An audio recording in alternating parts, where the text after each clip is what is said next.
আজ কিন্তু এমএলএ নওশাদ সিদ্দিকী মহাশয় তিনি কিন্তু মুখ খুললেন। সেই ইস্টবেঙ্গল ও মোহনবাগানরা দর্শকরা কিন্তু আজকের মাঠে নেমেছে।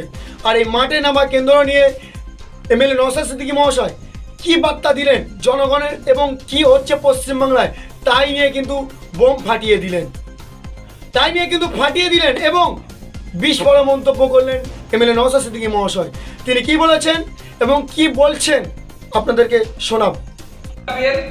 ম্যাচ ছিল কলকাতা যুব ভারতী স্টেডিয়ামে ইস্টবেঙ্গল ও মোহনবাগানের মধ্যে, যার ডার্বি নামে খ্যাত। গতকালকে ম্যাচ বাতিল হয়েছে। সূত্র মারফত জানতে পেরেছিলাম গ্যালারিতে দুই দলের সমর্থকেরা জাস্টিস ফর আরজি কর টেপোতে ভরিয়ে তুলবে, এটাই হয়তো ভয় পেয়ে বাতিল করা হয়েছে। কিন্তু দুই দলের সমর্থকরা ঘরে বসে থাকেননি, তারা যুব ভারতী স্টেডিয়াম চত্বরে জড়ো হতে চেয়েছিলেন জাস্টিস ফর আরজি কর, তিলোত্তমার বিচার চাইতে, তার পরিবার যাতে ইনসাফ পায় সেই জন্য। তার সাথে পা মিলিয়েছিলেন ইস্টবেঙ্গল, মোহনবাগানের সাথে মহামারান স্পোর্টিং ক্লাব। তার এই তিন দলের কর্মী সমর্থকরা যখন জড়ো হয়, পুলিশ মেন গেট থেকে 200 মিটারের মধ্যে কাউকে প্রবেশ করার অনুমতি দেয়নি, 200 মিটারের বাইরে দাঁড়িয়ে বাইরে থাকার কথা বলেছে। তিন দলের সমর্থকেরা 200 মিটারের বাইরে থেকে শান্তিপূর্ণ ভাবে তারা প্রোটেস্ট করছিল এবং জাস্টিস ফর আরজি কর, জাস্টিস ফর তিলোত্তমা বলছিল। কিন্তু পুলিশ নির্বিচারে তাদের উপরে আক্রমণ করে। নারীরাও বাদ যায়নি, টেনে হিঁচড়ে প্রিজন ভ্যানে তাদেরকে তোলা হয়।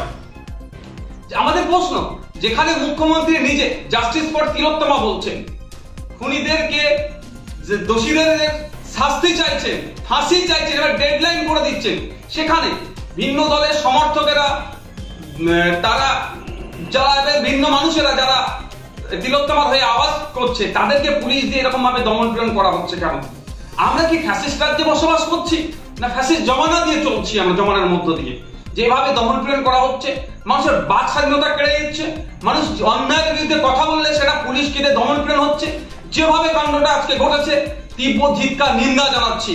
আমরা অপদার্থ ব্যর্থ পুলিশ মন্ত্রীর ব্যর্থতার দায় স্বীকার করে পদত্যাগের দাবি করছি। সাথে সাথে স্বাস্থ্যমন্ত্রীও এই দায়, এই যে ঘটনা আরজি করে ঘটেছে এটা নতুন ঘটনা নয়, বিগত দিনে এই ধরনের অনেক ঘটনা স্বাস্থ্য কেন্দ্রগুলোতে রিলেটেড ঘটছে, সম্পূর্ণরূপে ব্যর্থ হয়েছে। স্বাস্থ্যমন্ত্রীরও পদত্যাগ দাবি করছি এবং সাথে সাথে একটু রাজ্যের মুখ্যমন্ত্রীকে স্মরণ করিয়ে দিতে চাই যে পৃথিবীতে যত ফ্যাসিস্টরাই ছিল না কেন, তারা বিভিন্ন সময় গুন্ডা মস্তান পুলিশ প্রশাসনকে কাজে লাগিয়ে মানুষের বাক স্বাধীনতা কেড়ে নেওয়ার চেষ্টা করেছে, মানুষকে দমিয়ে রাখার চেষ্টা করেছে, কিন্তু নির্দিষ্ট সময় পরে কিন্তু সেই ফ্যাসিস্টদের পতন হয়েছে। আমরা চাই না পশ্চিম বাংলার মানুষ এই ধরনের কোনো কিছু করুক। আর আমরা আশা করবো রাজ্য সরকারের কাছে, রাজ্য সরকারের প্রধান যিনি আছেন তার কাছে আশা করবো মানুষের বাক স্বাধীনতাতে কোনো রকম ভাবে না হস্তক্ষেপ হয়, সেটা আপনি ভালো করে দেখবেন।